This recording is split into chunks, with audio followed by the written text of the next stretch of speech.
Bem, estamos de volta com o Argumento, prontos para conversar com a psicóloga Thaís Macedo.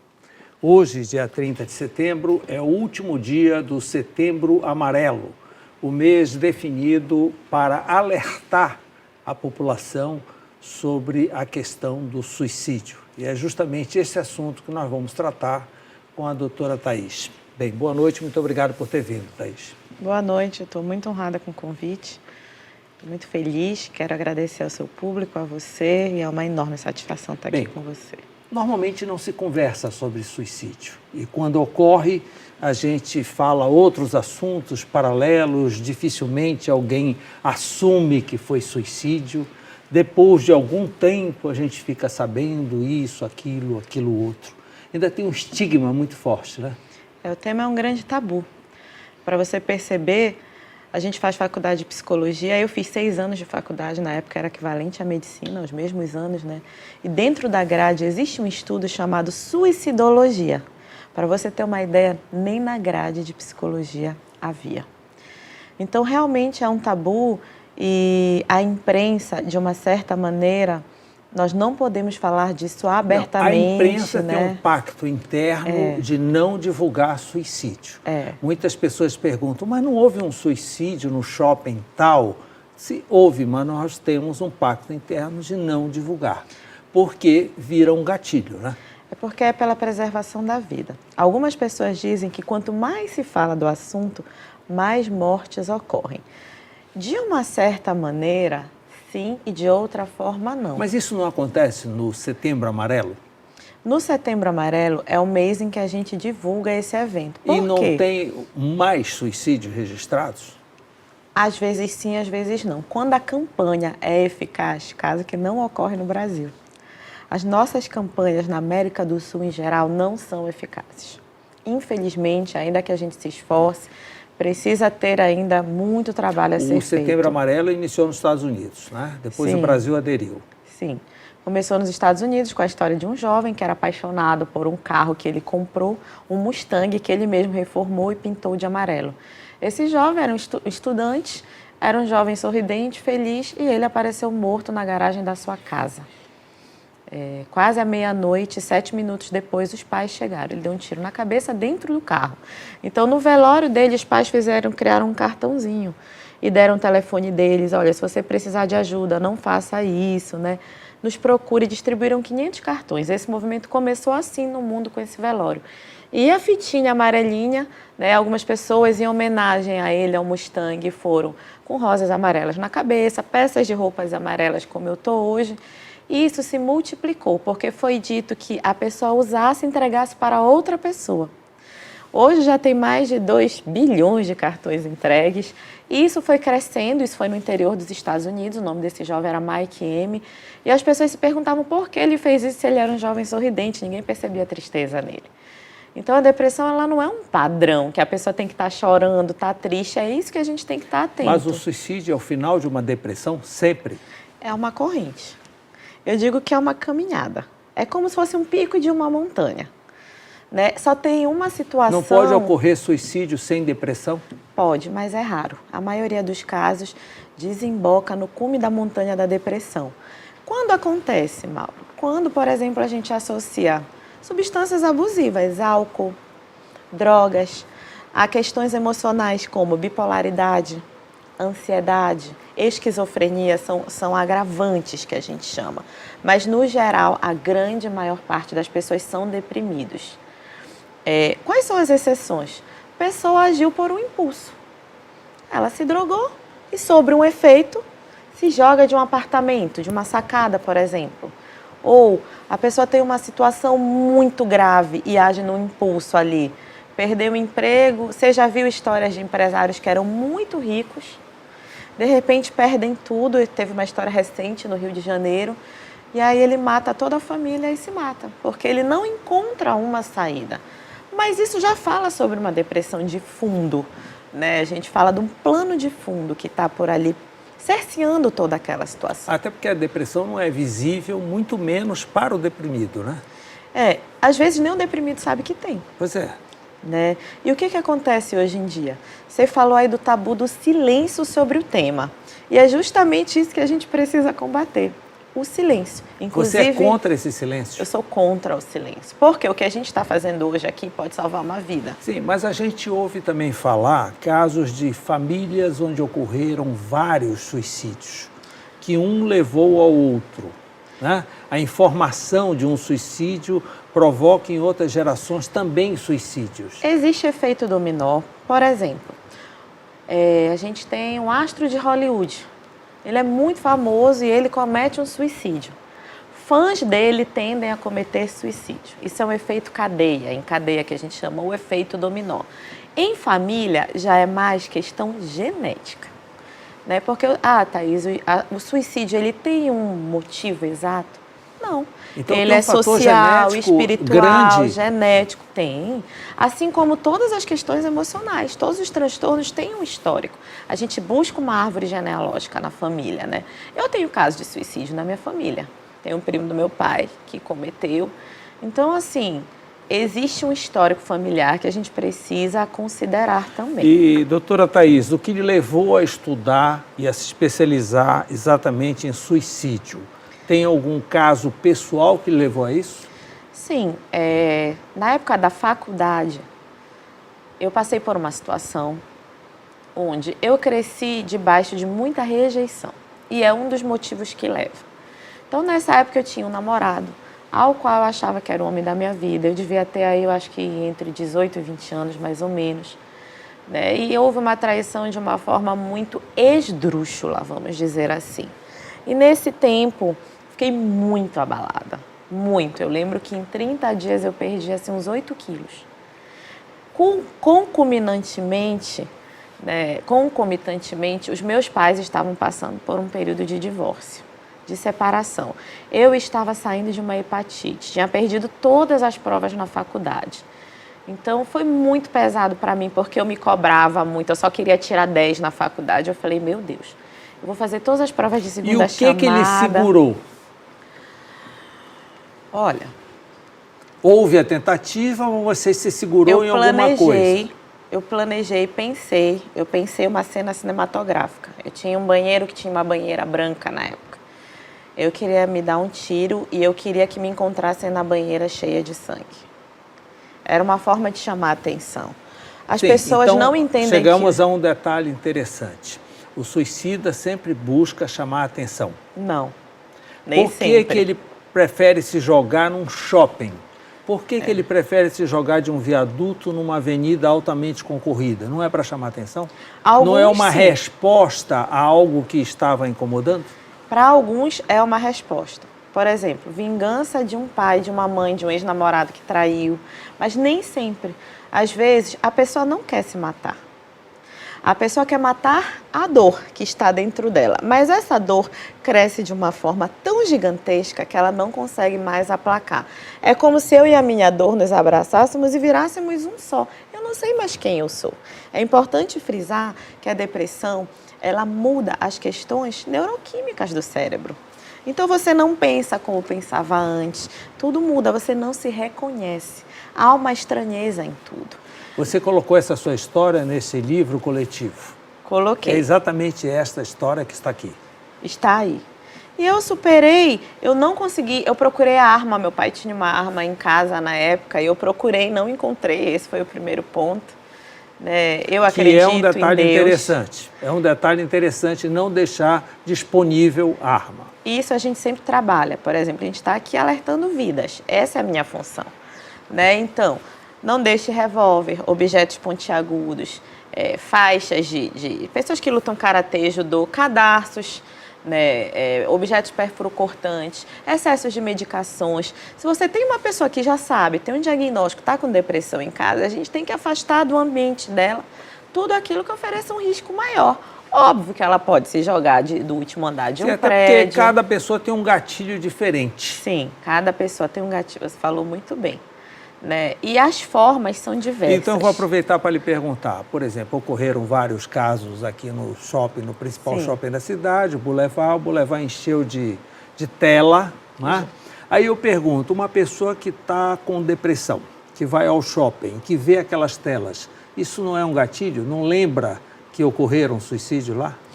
Não necessariamente. A primeira coisa que a gente tem que pensar a respeito disso é que essa pessoa a família precisa identificar. Essa é a primeira questão. A rede de apoio dessa pessoa. Porque o que acontece, Mauro? Um jovem adolescente, tá? A gente tem hoje na faixa etária de 15 a 29 anos, número 1 no mundo de números de morte. Isso Por que cresceu tanto nesta faixa etária? Porque o que aconteceu?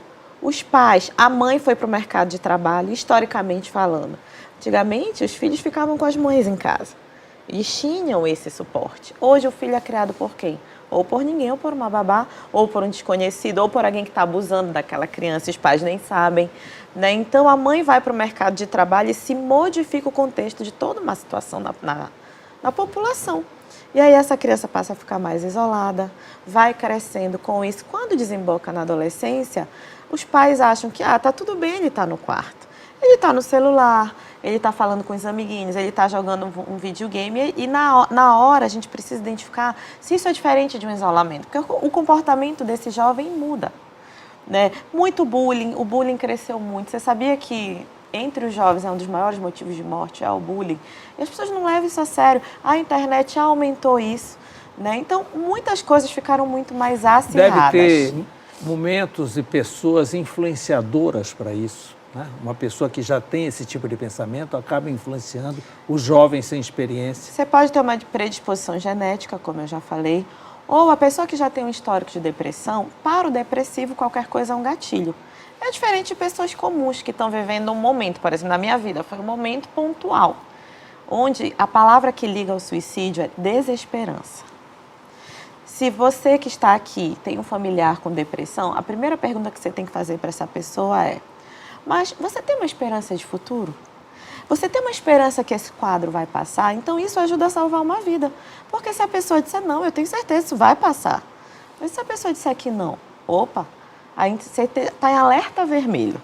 Precisa, de repente, internar aquela pessoa, ter uma vigilância ali, alguém com ela 24 horas, não deixar ela se trancar, tomar banho no banheiro sozinha, dormir alguém com ela o tempo inteiro.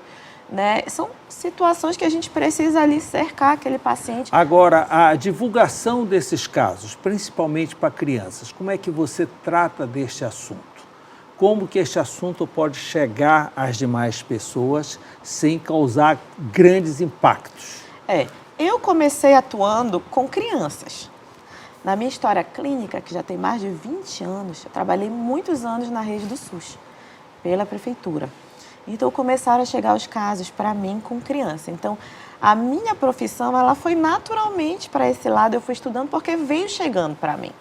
Geralmente, o conselho tutelar, quando chega para a gente, que a gente vai conversar, eles falam abertamente: eu quero morrer, eu estou pensando em tirar minha vida. E adivinha... Dizem, inclusive, que o suicídio avisa antes, né? Tem algumas formas, você tem que saber identificar esses avisos. A gente tem um ditado popular que diz assim: cão que ladra não morde. Eu sempre digo que para o suicídio não funciona. Toda regra tem uma exceção, para o suicídio é uma exceção. O suicida, ele dá muitos sinais.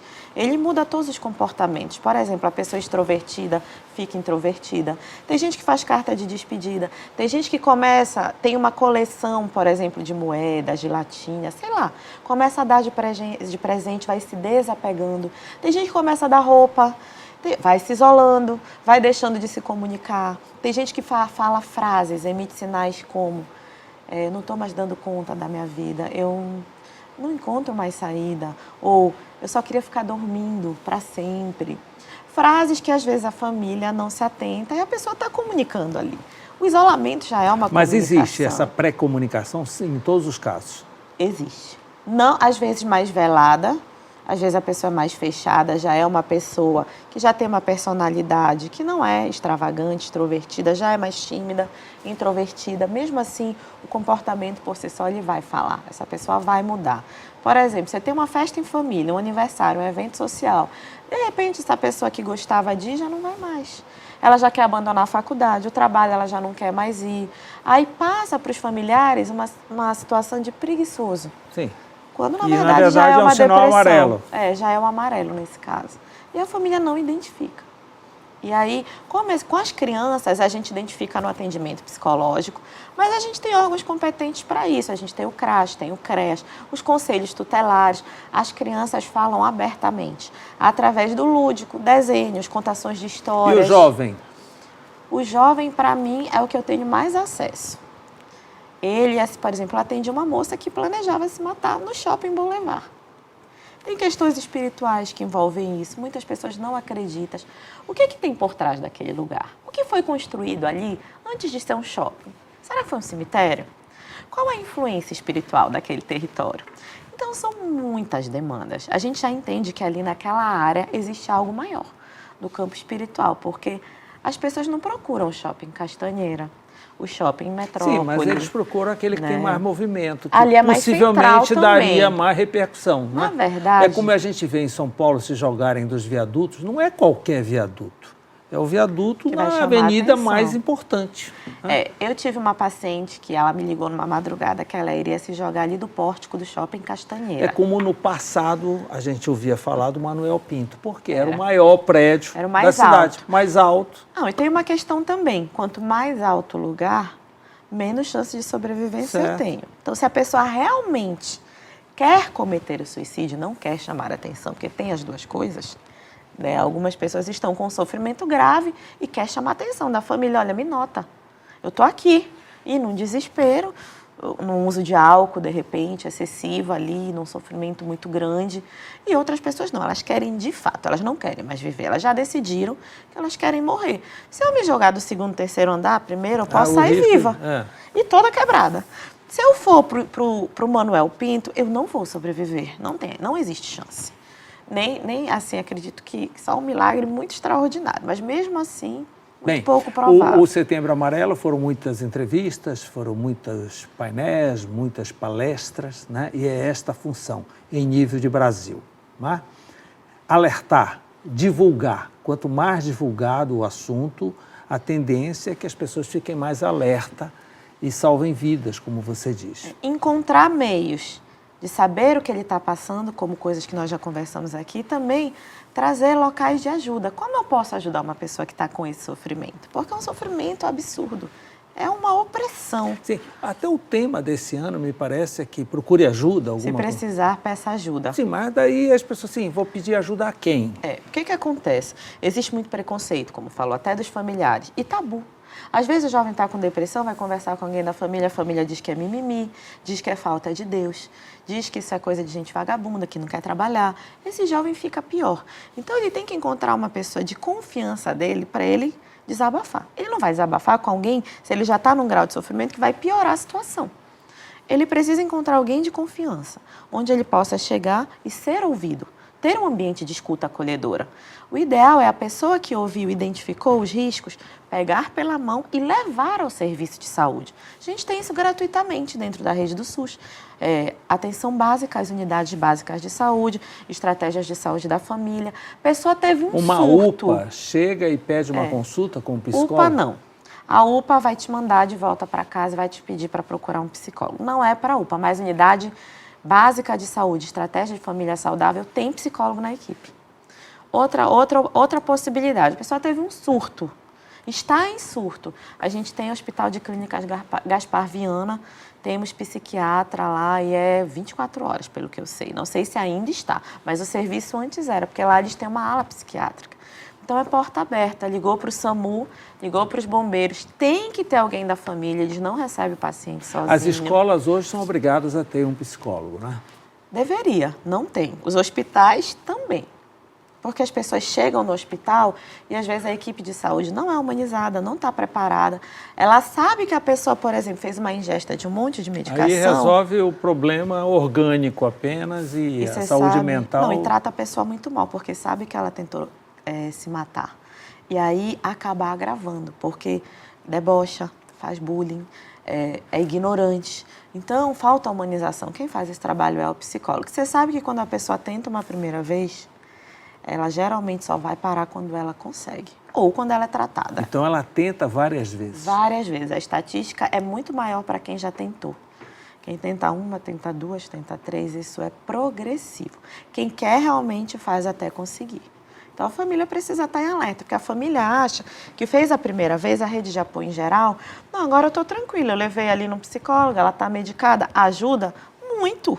Precisa tratar o emocional, precisa entrar com a medicação, usar de tudo que a gente tem direito. Ir para a espiritualidade, levar a sua crença, que ela acredita, né? Mas isso não é segurança de nada. Tem casos que precisa de uma internação numa clínica psiquiátrica, com vigilância de 24 horas. Né? Então, nada é seguro quando o assunto é suicídio, porque é como se a pessoa não estivesse na sua plena realidade. Ela não está em si ali. Então, ela não funciona naturalmente como nós estamos funcionando aqui no dia a dia. É como se fosse uma outra mente sobre a mente dela. Não sei se você consegue me compreender. Como se outra voz soprasse sobre os ouvidos dela. É como se uma voz dissesse para ela, não há mais chance para ti. Não, nada mais vai dar certo. Está tudo perdido. O que você está fazendo aí? Faz logo isso, acaba logo com esse sofrimento, com essa dor. É como se essa frase ficasse ali o tempo inteiro falando com ela. E aí isso é uma dor, é uma opressão muito grande que você passa. Doutora Thaís, existe o caso de procurar a psicóloga clinicamente? Eu tentei me matar, eu tentei. Existe isso? Existe, as pessoas Ele procuram. vai pessoalmente, procura? Vai. Geralmente eles chegam pela família. Sim, ou a por família um indica, mas hospital, ele chegar diretamente não é tão fácil. mas na fase adulta. Mas tem adolescentes que pedem. Eu tenho casos, atendo muito adolescente. Você sabia que, além dos adolescentes, o maior índice é nos idosos? Curioso, né? Não, é menos caso, a partir dos 30 anos até a fase idosa, menos casos. Dos 15 aos 29 e depois disso E tem várias idosos. formas, né? O idoso para de tomar a medicação que ele deveria tomar, ele freia isso, freia aquilo. Ele vai se matando conscientemente ou, no idoso é muito comum a forma de enforcamento, muito comum. Forma que ele encontra um caminho mais fácil. Eu atendi uma idosa uma vez e ela era muito festeira. Eu cheguei na casa dela, ela estava de cadeira de roda porque tinha amputado a perna. Uma paciente diabética, não podia beber, não podia tomar remédio, não podia comer doce, abusava de tudo e amputou as pernas. Queria ir para a festa, queria beber, queria fazer as coisas, não podia. Quando eu fui fazer uma visita na casa dela, eu vi a corda pendurada numa madeira assim que tinha, no cantinho da cama. Chamei o familiar e disse, olha, essa pessoa está provavelmente planejando. E depois ela veio e confessou, a própria paciente. E aí a gente trabalha já ali com a família, instrui a família. É muito importante, além de atender essa pessoa, instruir essa família. O que você vai fazer? A família fica totalmente perdida, não sabe como lidar. Né? Então, é muito importante também esse trabalho no núcleo. Doutora Thaís Macedo, muito obrigado por essas informações nesse momento que é muito importante. O que a gente puder ter contribuído para que isso seja divulgado ao máximo. Esse é o nosso papel. Né? E muito obrigado pela entrevista. Eu estou muito grata. Assim, é uma honra estar aqui com você, né? Seu público é muito seleto, eu sempre admirei muito obrigado. Então, eu quero agradecer, assim, tremendamente. E coincidiu esse último dia da campanha com a estreia do novo cenário, as coisas todas se caminham. Tudo né? novo, é um novo ciclo. Que seja um novo ciclo na vida também dos seus ouvintes, que a gente possa ter contribuído para salvar vidas. Esse é o objetivo. Muito obrigado. Nada. Obrigado pela sua companhia. Nós estaremos de volta na próxima segunda-feira, no mesmo horário e com um novo cenário. Até lá!